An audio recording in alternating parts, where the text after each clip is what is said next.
Shalom, salam sejahtera, sobat setia dimanapun Anda berada. Jumpa lagi dalam Sabda Setia, susah enak tetap ingat Allah. Hari ini, Kamis 10 Juli 2025, kita masih merenungi tema menjadi berkat. Bagaimana kita hadir dan memberi kesegaran dan menuntun hidup kita dalam kebenaran oleh firman Tuhan. Renungan hari ini berjudul Mewujudkan Diri Menjadi Berkat, yang didasari pada bacaan kitab suci dari Hakim-Hakim pasal 11 ayat 29 hingga ayat 40. Sebelumnya mari kita berdoa. Allah Bapa Sorgawi, kami memohon agar oleh terang Roh Kudus kami diberikan kemampuan untuk memahami dan melakukan firman Tuhan yang kami rindukan untuk kami dengar pada saat ini. Berfirmanlah ya Tuhan, sebab kami sudah siap untuk mendengar. Demi Kristus kami berdoa. Amin. Mari kita baca firman Tuhan yang terambil dari kitab Hakim-Hakim pasal 11 ayat 29 sampai ayat 40. Saya akan secara khusus bacakan sebagian ayatnya yang terambil dari ayat 30 sampai ayat 31 sebagai nats renungan kita saat ini. Demikianlah bunyinya.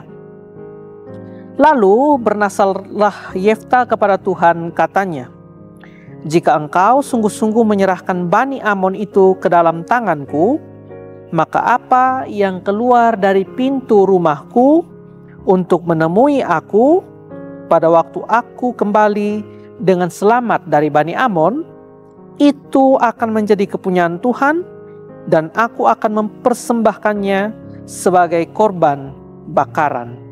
Demikianlah firman Tuhan.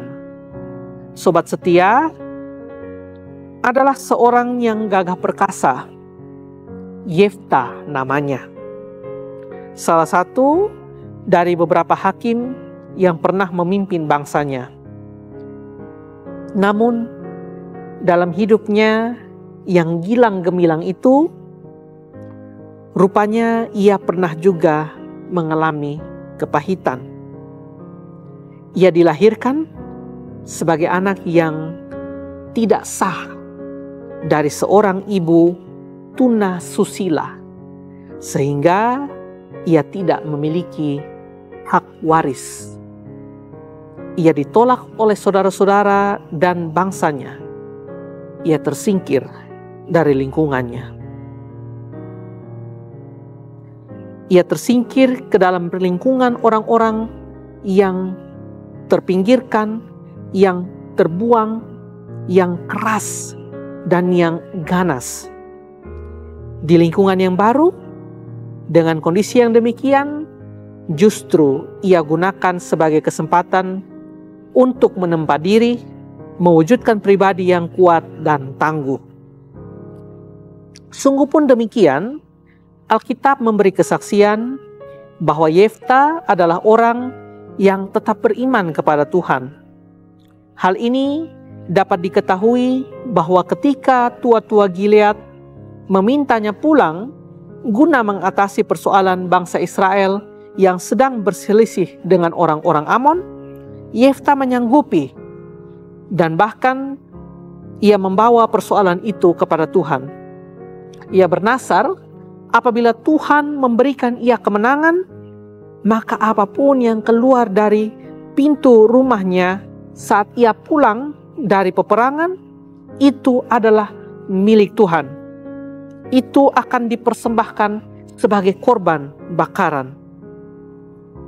Bisa jadi ia tidak berpikir bahwa yang keluar dari pintu rumahnya adalah satu-satunya anak perempuan yang penuh sukacita menyambut ia dan memberikan ia pelukan dan ciuman.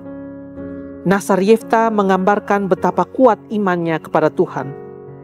Dan terjadilah sebagaimana yang dinasarkan oleh Yefta.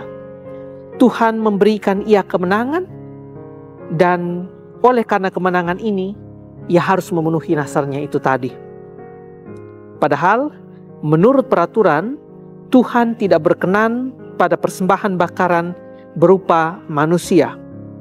Sekalipun putri Yefta menerima apa yang telah dinasarkan oleh ayahnya.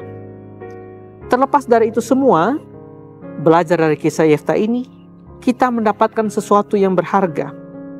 Bahwa betapapun keadaan hidup kita, itu semua dapat diwujudkan menjadi berkat bagi kepentingan sesama, bagi bangsa, dan bagi kemuliaan nama Tuhan. Sebagaimana Yefta memimpin dan membebaskan bangsanya dari tekanan Bani Amon, demikian juga putri Yefta ini, yang sepanjang hidupnya dipersembahkan bagi Tuhan dengan berselibat untuk melayani Tuhan. Amin. Mari kita berdoa. Bapa Surgawi, kami bersyukur bahwa kami kembali diberikan kesempatan untuk merenungi firman Tuhan. Biarlah ya Tuhan, semua kami yang ada ini tetap menaruh harap kepada Tuhan dan tetap mempersembahkan hidup kami bagi kemuliaan nama Tuhan. Demi Kristus kami sudah berdoa. Amin. Demikianlah renungan hari ini. Sampai jumpa di renungan berikutnya. Selamat melanjutkan aktivitas Anda, sobat setia sekalian, dan kiranya Tuhan Yesus memberkati. Salam setia, susah enak tetap ingat Allah.